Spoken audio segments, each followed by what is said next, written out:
जय हिंद दोस्तों स्वागत है आपका अपने यूट्यूब चैनल मैथ महाराज में। दोस्तों आज का टॉपिक है हमारा साधारण ब्याज सिंपल इंटरेस्ट, जिसमें हम लोग क्या करेंगे बिल्कुल बेसिक तरीके से सीखेंगे और धीरे धीरे दोस्तों आसान प्रश्नों से कठिन प्रश्नों की ओर बढ़ते चले जाएंगे। तो वीडियो पर लास्ट तक बने रहें ताकि आपके सारे कॉन्सेप्ट क्लियर हो सकें। दोस्तों जब भी हम किसी व्यक्ति से कोई धन उधार लेते हैं तो उस धन के बदले कुछ अतिरिक्त धन देना पड़ता है। इसे हम लोग क्या कहते हैं, ब्याज कहते हैं। और दोस्तों यदि ब्याज हर वर्ष समान लगता हो तो इस प्रकार के ब्याज को क्या कहते हैं दोस्तों, हम लोग साधारण ब्याज कहते हैं। तो ठीक है, ये टॉपिक आपका क्लियर हो गया। मूलधन क्या होता है? जो भी धन हम किसी व्यक्ति से उधार लेते हैं या किसी व्यक्ति को उधार देते हैं दोस्तों, वो क्या कहलाता है? हमारा मूलधन कहलाता है, प्रिंसिपल कहलाता है। दर क्या होता है दोस्तों? तो जो भी लाभ के रूप में अतिरिक्त धन आप लेते हैं वह हमारा क्या कहलाता है? दर कहलाता है। जिसे हम लोग किस में दिखाते हैं दोस्तों? तो प्रतिशत में दिखाते हैं, प्रतिशत में व्यक्त करते हैं। समय तो आप जानते हैं। मिश्रधन क्या होता है दोस्तों? तो मूलधन और साधारण ब्याज दोनों को जोड़ लीजिए तो जो योगफल प्राप्त होगा वही आपका क्या कहलाएगा? मिश्रधन कहलाएगा। इतनी बात समझ में आ गई? चलिए दोस्तों इस प्रश्न के माध्यम से आगे की चीज़ों को देखते हैं। देखिए दोस्तों, एक प्रश्न है हमारा। मूलधन है 5,000 रुपया, दर है 10% वार्षिक, समय दिया हुआ है 2 वर्ष। तो आपसे पूछ रहा है कि मिश्रधन क्या होगा और फिर पूछ रहा है दोस्तों आपसे कि साधारण ब्याज क्या होगा। ठीक है, तो देखिए हम क्या करें, पहले साधारण ब्याज निकालें। तो आप पहले भी पढ़ चुके होंगे दोस्तों, ये नई बात नहीं है। साधारण ब्याज होता है आपका, साधारण ब्याज बराबर मूलधन गुणे दर गुणे समय और बटे होता है दोस्तों आपका 100। ठीक है, ये साधारण ब्याज का फार्मूला है, सिंपल इंटरेस्ट का फार्मूला है। इसमें दोस्तों अगर आप वैल्यूज़ को पुट करते हैं, वैल्यूज़ को रखते हैं तो साधारण ब्याज निकल के आ जाता है। ठीक है, तो चलिए इसको निकाला जाए। तो मूलधन कितना है? तो 5,000 है, देखिए यहाँ पे दिया हुआ है। दर कितना है दोस्तों? तो 10%। तो 10 से आप क्या करिए, गुणा करिए। समय क्या दिया हुआ है? 2 वर्ष। और भाग किससे देना है आपको? 100 से। तो चलिए क्या करिए, इसको काटिए 2 जीरो से दोस्तों, 2 जीरो कट गया। अब यहाँ पे देखिए 5 एकम 5, 5 दूना दोस्तों हो गया आपका 10। और कितना जीरो आपने छोड़ा है? 1 और 1 ये 2।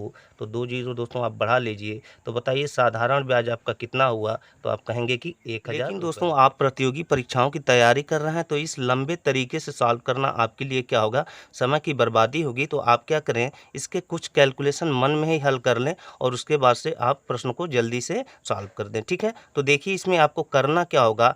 1 वर्ष में कितना आपका दर दिया हुआ है? 10%, यानी 1 वर्ष में ब्याज क्या है? 10% है। तो 2 वर्ष का क्या हो जाएगा दोस्तों? तो 10 में 2 से गुणा कर देंगे, 20%। यानी कुल ब्याज आपको कितना देना है? 20%। तो किस पे देना है दोस्तों? तो 5,000 का 20% देना है। तो आप डायरेक्ट निकाल लीजिए कि साधारण ब्याज क्या होगा हमारा। तो 5,000 का 20% होगा और 20% निकालेंगे दोस्तों। तो देखिए 2 जीरो से 2 जीरो कट जाएगा।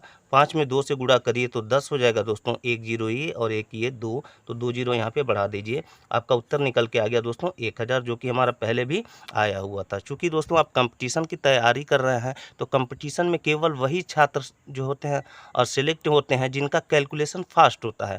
कुछ छात्र ऐसे भी होते हैं दोस्तों जो जानते तो सभी प्रश्न हैं लेकिन वो समय से उन्हें हल नहीं कर पाते हैं और जिसकी वजह से सिलेक्ट नहीं हो पाते हैं। दोस्तों आप सामान्य विधि से भी इसको क्या कर सकते हैं, हल कर सकते हैं। कम से कम समय में कर सकते हैं। कब कर सकते हैं?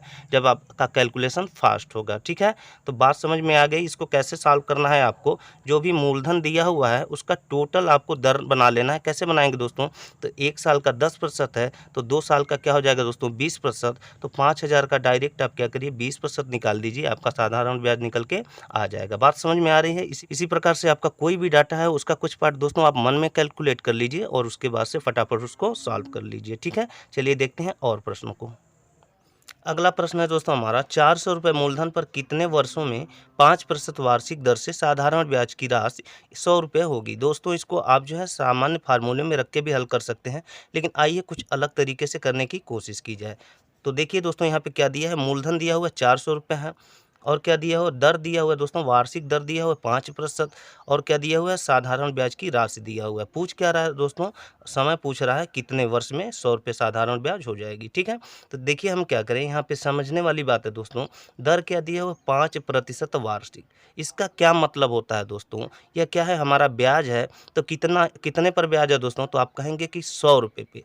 दोस्तों अगर 100 रुपये पे 5 रुपये ब्याज होगा तो बताइए 400 रुपये पे कितना होगा? तो आप कहेंगे 20 रुपये होगा।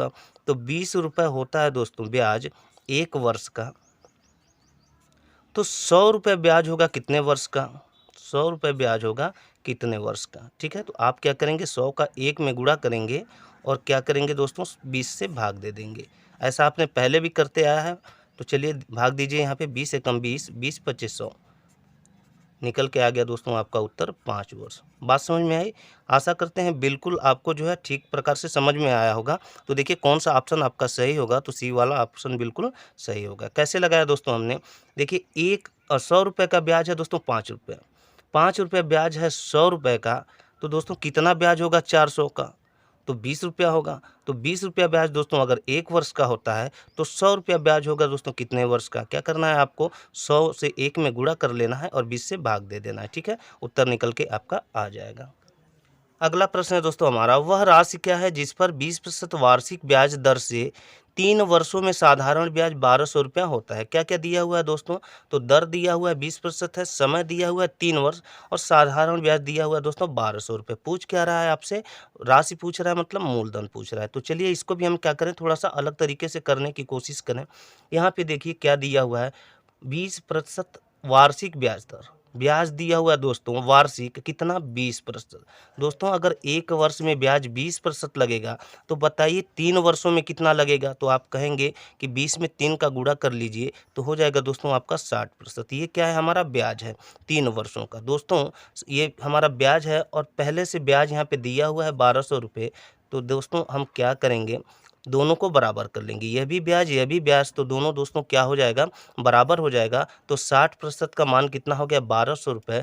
तो मूलधन दोस्तों कभी भी 100% होता है, तो 100% का मान निकाल लीजिए। तो क्या हो जाएगा दोस्तों 1200 में 100 का गुणा हो जाएगा, 1200 गुणे 100 और भाग किससे देना है दोस्तों आपको? तो 60 से भाग देना है। 1 जीरो से दोस्तों 1 जीरो कट जाएगा, 6 से इसको काटिए, 6 दूना दोस्तों होता है 12 और 1 जीरो है तो 1 जीरो। तो दोस्तों 20 का अगर हमने 100 में गुणा किया तो कितना हो जाएगा 2000 हो जाएगा। ठीक है, तो हमारा क्या निकल के आ गया, मूलधन निकल के आ गया। तो कौन सा ऑप्शन हमारा सही होगा? तो आप कहेंगे बी वाला बिल्कुल सही होगा। बात बिल्कुल समझ में आ गई होगी। चलिए देखते हैं अगले प्रश्न को। अगला प्रश्न है दोस्तों, 1200 रुपये का मूलधन किस दर से 2 वर्षों में 240 रुपये साधारण ब्याज के रूप में देगा? क्या दिया हुआ है दोस्तों? मूलधन दिया हुआ है 1200 रुपये, यहाँ पे दर पूछ रहा है आपसे, समय दिया हुआ है 2 वर्ष और ब्याज दिया है दोस्तों 240 रुपये। चलिए इसको भी हम क्या करें, थोड़ा सा हटके लगाने की कोशिश करें। तो देखिए यहाँ पे 2 वर्ष का ब्याज दिया हुआ है दोस्तों 240 रुपये। तो आपसे पूछा जाए 1 वर्ष का ब्याज क्या हो जाएगा, तो इसका आधा हो जाएगा। तो कितना हो जाएगा दोस्तों 120 रुपये। 1 वर्ष का ब्याज क्या हो गया दोस्तों 120 रुपये। ठीक है, अब देखिए दोस्तों 1200 रुपये का 1 वर्ष का ब्याज हो गया आपका 120 रुपये।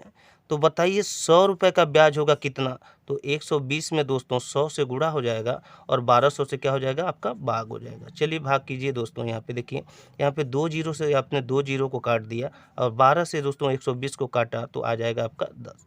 तो क्या निकल के आ गया दोस्तों आपका दर निकल के आ गया 10%। तो कौन सा ऑप्शन आपका सही होगा? तो सी वाला सही होगा। ठीक है, आशा करते हैं दोस्तों बिल्कुल आसानी से समझ में आया होगा। देखिए करना क्या है, यहाँ पे हम लोगों को थोड़ा सा हट के सोचना तो है। 2 वर्षों का ब्याज दिया हुआ है दोस्तों 240 रुपये, तो 1 वर्ष का हमने निकाल लिया 120 रुपये। 1200 का ब्याज लगता है दोस्तों 120 रुपये, तो 100 रुपये का ब्याज लगेगा कितना? आपको क्या करना है 100 से 120 में गुणा कर देना है और 1200 से भाग देना। जो भी उत्तर निकल के आएगा दोस्तों वही क्या हो जाएगा आपका दर हो जाएगा। दर होता क्या है दोस्तों? 100 रुपये पे जो ब्याज लगता है वही तो दर होता है। ठीक है, तो चलिए देखते हैं अब अगले प्रश्न को। अगला प्रश्न है दोस्तों हमारा, एक व्यक्ति 12% वार्षिक ब्याज दर पर 3 वर्षों के लिए कुछ धन कर्ज लेता है तथा समय की समाप्ति पर 3400 रुपये वापस करता है। वह धनराशि क्या थी? दोस्तों आपसे मूलधन पूछ रहा है। देखिए दिया क्या हुआ है, यहाँ पे दिया हुआ है 12% वार्षिक ब्याज दर पे, दर दिया हुआ है 12%, समय दिया है 3 वर्ष और दोस्तों क्या दिया हुआ है तथा समय की समाप्ति पर 3400 रुपये वापस करता है। इसका मतलब दोस्तों वह मूलधन तो वापस करता है, साथ में ब्याज भी वापस करता है। तो मूलधन और ब्याज दोनों मिलके दोस्तों कुल 3400 रुपये होते हैं जो कि वो वापस करता है, मतलब मिश्र धन वापस करता है। ठीक है, अब आपसे पूछ क्या रहा है कि वह धनराशि क्या थी? मूलधन पूछ रहा है। ठीक है दोस्तों, तो देखिए इसको हम लोग कैसे सॉल्व करेंगे। 1 वर्ष का ब्याज दोस्तों 12%, तो 3 वर्ष का ब्याज क्या हो जाएगा दोस्तों? तो आप कहेंगे 3 से गुणा कर लीजिए तो 12 36%। दोस्तों यह क्या हो गया 3 वर्ष का कुल ब्याज हो गया। ठीक है, ये हमारा ब्याज हो गया। और दोस्तों मूलधन कितना होता है, तो आप कहेंगे कि 100% होता है। तो दोस्तों अगर 100% को हम इसमें जोड़ लें, मतलब ब्याज में मूलधन को जोड़ लें, तो क्या प्राप्त हो जाएगा, हमारा मिश्रधन प्राप्त हो जाएगा। तो चलिए जोड़ लीजिए। तो 36 को 100 में जोड़ा हमने दोस्तों, तो हो गया 136%। ये क्या है दोस्तों, हमारा मिश्रधन है। और मिश्रधन ऑलरेडी आपका दिया हुआ है प्रश्न में, ठीक है। तो यह भी मिश्रधन, यह भी मिश्रधन दोस्तों क्या हो जाएगा, आपका बराबर हो जाएगा। तो 136% का मान कितना हो गया, 3400 के बराबर। तो बताइए 100% का मान क्या होगा। 100% हमारा क्या है दोस्तों, मूलधन है। मूलधन कभी भी 100% होता है। तो 136% का मान 3400 रुपये। तो 100% का मान कितना रुपए, तो क्या होगा दोस्तों, 3400 में 100 का गुणा और 136 से भाग। तो कर लीजिए, 3400 में 100 का गुणा कर लीजिए और दोस्तों 136 से भाग कर लीजिए। चलिए इसको क्या करें, हम छोटा करें, काटें। देखिए इसको काटते हैं 4 से। 4 तियाँ होता है दोस्तों 12, एक बच जाएगा 16 हो जाएगा, 4 चौक होता है दोस्तों 16। चलिए इसको हमने 4 से काटा, यहाँ भी काट लीजिए। तो 100 को दोस्तों अगर 4 से काटेंगे आ जाएगा आपका 25, ठीक है। यहाँ पे देखिए 34 एकम 34, और इसको काटेंगे दोस्तों 3400 को, तो 34 एकम 34, 2 जीरो है तो 2 जीरो, ठीक है। यहाँ पे क्या बचा 100 और यहाँ पे बचा दोस्तों हमारा 25। तो दोनों का गुणा कर लीजिए। तो 100 में 25 का गुणा करेंगे, क्या निकल के आ जाएगा दोस्तों, आपका 2500 निकल के आ जाएगा। तो कौन सा ऑप्शन सही है दोस्तों, तो आपका ए वाला ऑप्शन बिल्कुल सही है। तो आशा करते हैं दोस्तों कि वीडियो आपको अच्छी लगी होगी, सारे प्रश्न आपके समझ में आए होंगे। तो दोस्तों अगर वीडियो आपको अच्छी लगी हो तो एक लाइक करें, साथ में हमारे चैनल को सब्सक्राइब करें। तो चलिए मिलते हैं अगले वीडियो में, तब तक स्वस्थ रहें, मस्त रहें। जय हिंद, जय भारत।